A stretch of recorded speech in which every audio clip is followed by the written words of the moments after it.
శ్రీమతే రామానుజాయ నమః. అఖిల భువన జన్మస్తేమ భంగాదిలీలే వినత వివిధ భూతవ్రాత రక్షైకదీక్షే శృతి శిరసి విదీప్తే బ్రహ్మణి శ్రీనివాసే భవతు మమ పరస్మిన్ సేముషీ భక్తిరూపా.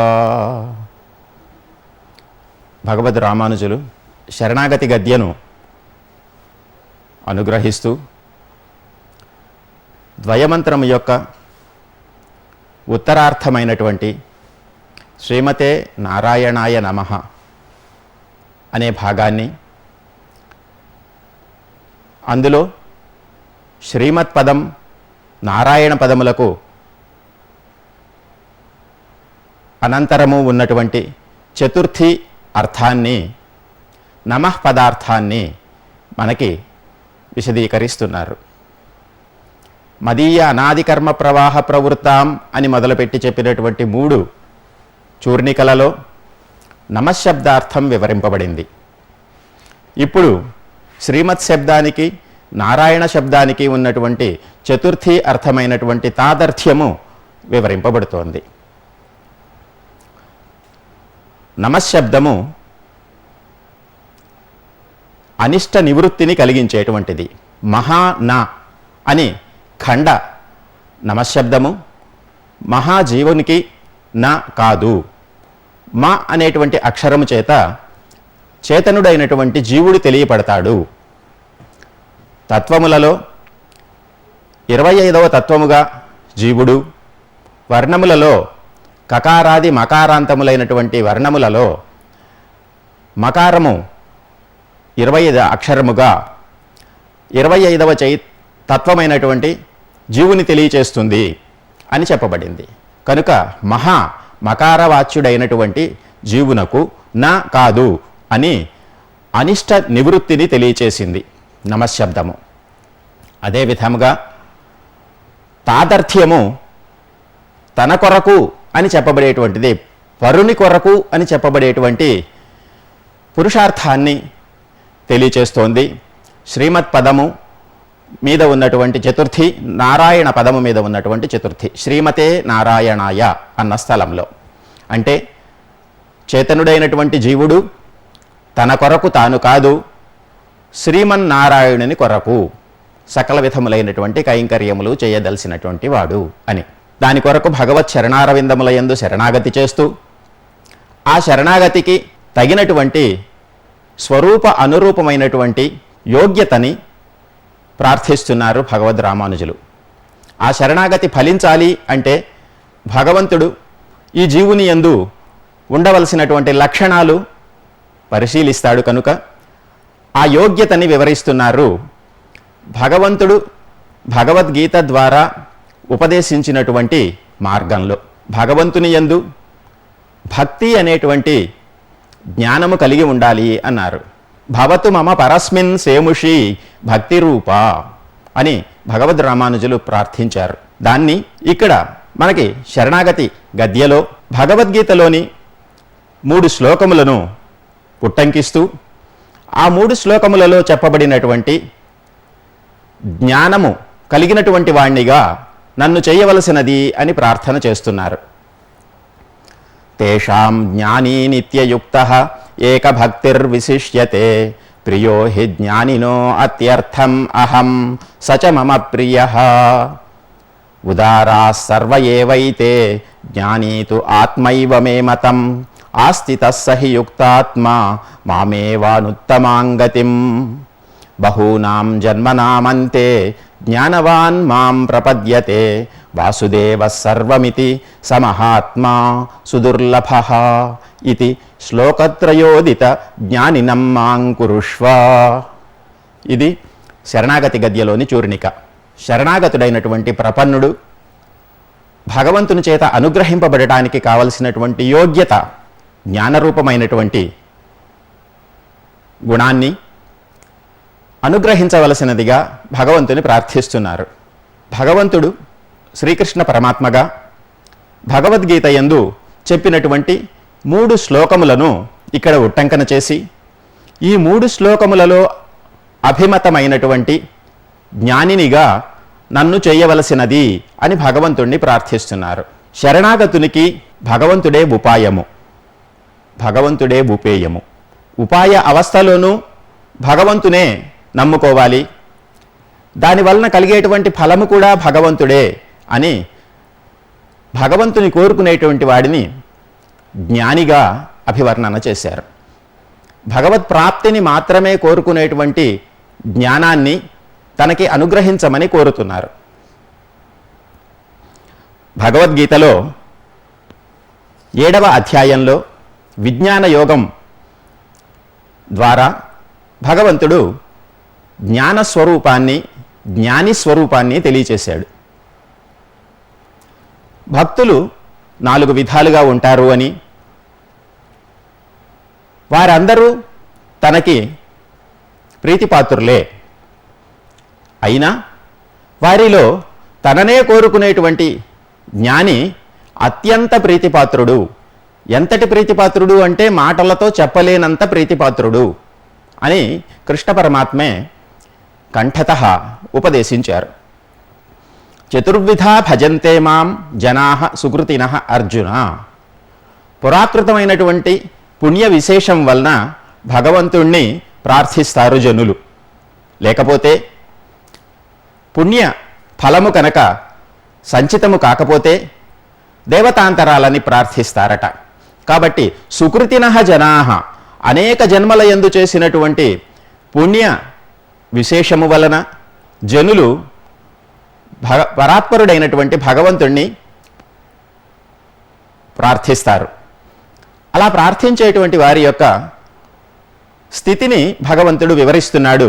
చతుర్విధాః భజంతే మాం జనాః సుకృతినః అర్జున. 4 విధములైనటువంటి జనులు నన్ను ప్రార్థిస్తూ ఉంటారు. ఆర్తః, జిజ్ఞాసుః, అర్థార్థి, జ్ఞానీ చ. ఆర్తులని, జిజ్ఞాసువులని, అర్థార్థులని, జ్ఞానులని. ఇందులో ఫలము 3 రకాలుగా ఉన్నది అని, ఐహికమైనటువంటి ఫలము ఒకటి, ఆముష్మికమైన కేవలము ఆత్మానంద రూపమైనటువంటి కైవల్యము ఒకటి, పరమపదము ఒకటి. వీటిని 3గా విభజించి అభివర్ణన చేశారు ఫలాన్ని.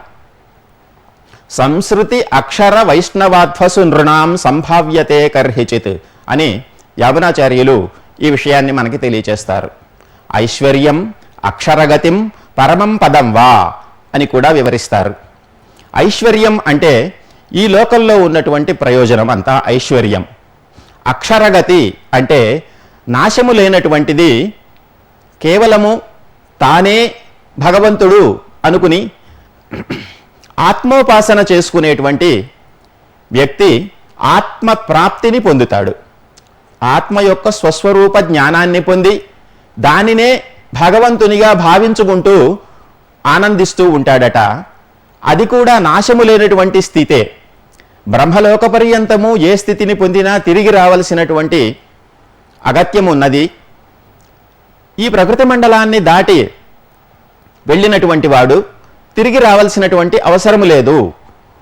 యద్గత్వా ననివర్తంతే తద్ధామ పరమం మమ అని ఎంత దూరం వెళ్తే తిరిగి రారో ఆ స్థానము నాది అని భగవంతుడు పరమపదాన్ని అభివర్ణన చేస్తూ, దానికంటే ముందుగా ఆత్మ యాథాత్మ్య జ్ఞానాన్ని మాత్రమే కోరుకుని ఆత్మోపాసన చేసి ఆత్మనే పరమాత్మ అనుకుంటూ ఉపాసించేటువంటి వారు ఆత్మనే ఫలంగా పొంది దాన్నే అనుభవిస్తూ ఉంటారట.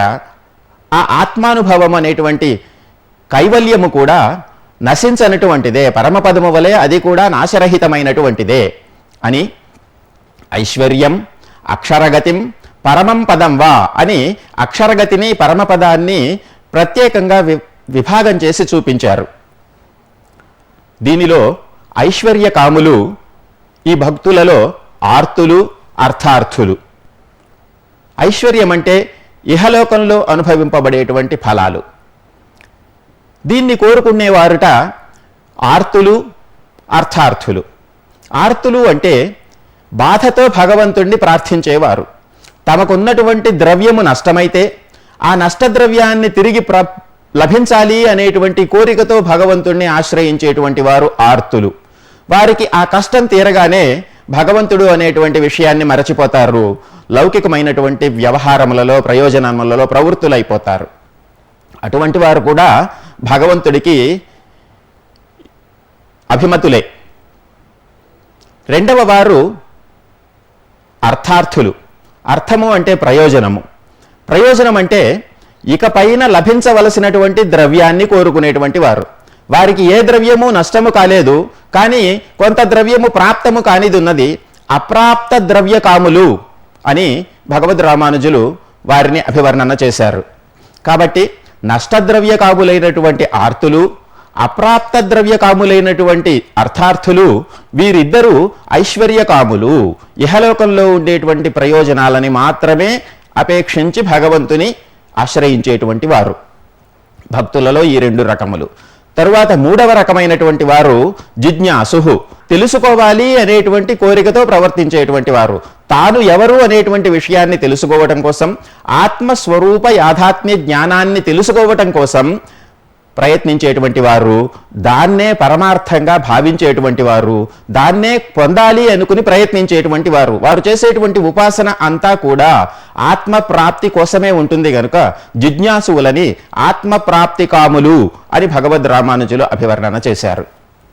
వీరు ఈ ప్రకృతి మండలాన్ని దాటి పరమపదాని కంటే ముందు ఉన్నటువంటి విరజా నది కంటే ముందు ఉన్నటువంటిది అని కొందరి అభిప్రాయము, విరజ తరువాత ఉన్నటువంటిది అని కొందరి అభిప్రాయము. ఈ విధముగా ప్రకృతి మండలానికి ఆవల ఉన్నటువంటి కైవల్యము కేవల ఆత్మానుభవ స్థానమైనటువంటి ముక్తిని పొందుతారట. వారు కూడా తిరిగి ఈ ప్రకృతి మండలంలో తిరిగి రారు, కానీ అంతకంటే ముందుకి పోలేరు. కేవలము తనను చూచుకొని తానే భగవంతుడు, తానే బ్రహ్మ అనుకుంటూ ఉపాసన చేసుకుంటూ దాని ఆనందాన్ని మాత్రమే అనుభవిస్తూ ఉంటారట. ఇటువంటి వారు ఆత్మప్రాప్తి కాములు. నాలుగవ వారు జ్ఞాని, భగవత్ప్రాప్తి కాములు. జ్ఞానము కలిగిన తరువాత భగవంతుడే సమస్తము అని తెలుసుకొని, భగవంతుడే తమ రక్షణకు ఉపాయము, తమను రక్షించినందువల్ల పొందబడేటువంటి ప్రయోజనము కూడా భగవంతుడే అని ఉపాయ ఉపేయ అధ్యవసాయం కలిగి భగవంతుని యందే ఉపాయ బుద్ధిని, భగవంతుని యందే ఉపేయ బుద్ధిని కలిగి జ్ఞానము ద్వారా భగవంతుణ్ణి సాధిస్తాము అనేటువంటి వారు కాదు. ఉపాసకులకు జ్ఞానము సాధ్యోపాయం అవుతుంది. ప్రపన్నులకు జ్ఞానము భగవంతుడు సిద్ధోపాయం అవుతాడు, ప్రపత్తి సిద్ధోపాయం అవుతుంది. కనుక ఉపాసకులు ఈ దేహము ఉన్నంత వరకు జ్ఞానాన్ని సాధనంగా తీసుకుంటారు. తరువాత వారికి జ్ఞానముతో పని లేదు, ఆత్మయే ఉపేయము అని అనుభవిస్తూ ఉంటారు. ప్రపన్నుడైన వానికి భగవంతుడే ఉపాయము. ఈ దేహ అవసాన పర్యంతము చేసేటువంటి క్రియాకలాపములకు అన్నిటికీ కూడా భగవంతుడే ఉపాయము అని భావిస్తారు. తరువాత భగవంతుడే ఉపేయము, భగవంతుడే పొందబడేటువంటి వాడు అని ఉపాయ ఉపేయ ఐక్య భావన భగవంతుని యందు కలిగి ఉంటారు వారు జ్ఞానులు. అటువంటి జ్ఞానాన్ని భగవంతుడు మనకి ప్రసాదించాలి అని కోరుకుంటున్నారు. అటువంటి జ్ఞాని తనకు చాలా తనకంటే అని భగవంతుడు తనతో సమానమైనటువంటి వానిగా భగవంతుడు భావించాడు. తేషాం జ్ఞానీ నిత్యయుక్త. ఈ 4 విధములైనటువంటి భక్తులలో జ్ఞాని భగవత్ప్రాప్తి కాముడైనటువంటి భగవత్ స్వరూప జ్ఞానాన్ని పొంది, స్వస్వరూప జ్ఞానాన్ని పొంది, భగవంతుడు సర్వశేషి, తాను అతనికి శేషభూతుడను, తాను భగవంతునికి సకల విధములైనటువంటి కైంకర్యములు చేయగలిగిన వాడను అనేటువంటి భావనతో ఆ కైంకర్యమే పరమ ప్రయోజనంగా ముక్తిగా లభించాలి అని ప్రయత్నించేటువంటి వాడిని జ్ఞాని అంటారు అని ఈ 3 భక్తుల కంటే, ఆర్తుడు, అర్థార్థి, జిజ్ఞాసువు అని చెప్పబడేటువంటి 3 భక్తుల కంటే జ్ఞాని విశిష్యతే, గొప్పవాడు, విలక్షణుడు. ఎందుకని అంటే ఏకభక్తి, అతనికి నాయందు మాత్రమే భక్తి ఉండటం వలన ఇతర సాధనాంతరములను కానీ ఉపేయాంతరములైనటువంటి దేవతాంతరములను కానీ అభిలషించినటువంటి జ్ఞాని మిగిలినటువంటి భక్తులందరికంటే విలక్షణుడైనటువంటి వాడు. ప్రియోహి జ్ఞానినః అత్యర్థమహం. జ్ఞానికి అహం నేను అత్యర్థం ప్రియః చాలా ఇష్టుడను. అత్యర్థం అన్నారు. అర్థమును బోధించేటువంటిది శబ్దము. శబ్దము చేత బోధింపబడే అర్థము కంటే అతిరిక్తమైనటువంటిది అధికమైనటువంటిది అని అత్యర్థం. శబ్దము చేత చెప్పబడేటువంటి అర్థము కంటే గొప్పదైనటువంటి, అంటే శబ్దము చేత చెప్పబడలేనటువంటి అర్థము, అర్థమును అతిక్రమించి చెప్పేటువంటి విషయము. అంటే ఏ శబ్దములు కూడా భగవంతుని మాటలతో చెప్పలేవు. కనుక మాటలతో చెప్పలేని అంత ప్రియ ఇష్టుడను నేను. జ్ఞానికి భగవంతుడు ఎంత ఇష్టము అనేటువంటి దాన్ని మాటలతో చెప్పలేము అన్నారు. దాన్ని ప్రియోహి జ్ఞానినః అత్యర్థమహం. అహం నేను, భగవంతుడు అని చెప్పబడేటువంటి నేను ఇటువంటి భగవంతుడను, ఉపేయ భూతుడైనటువంటి భగవంతుడను, జ్ఞానినః భగవత్ ప్రాప్తి కాముడైనటువంటి జ్ఞానికి అత్యర్థం మాటలకు అందనంతటి ప్రియుడను. సచ మమ ప్రియ. ఆ జ్ఞాని కూడా మమ అత్యర్థం ప్రియ, నాకు మాటలకి చెప్పలేనంత ప్రియుడు. అంటే చేతనుడైనటువంటి జీవుడైతే భగవంతుని యందు ఎంత ప్రేమ కలిగి ఉన్నాడో మాటలతో చెప్పలేడు.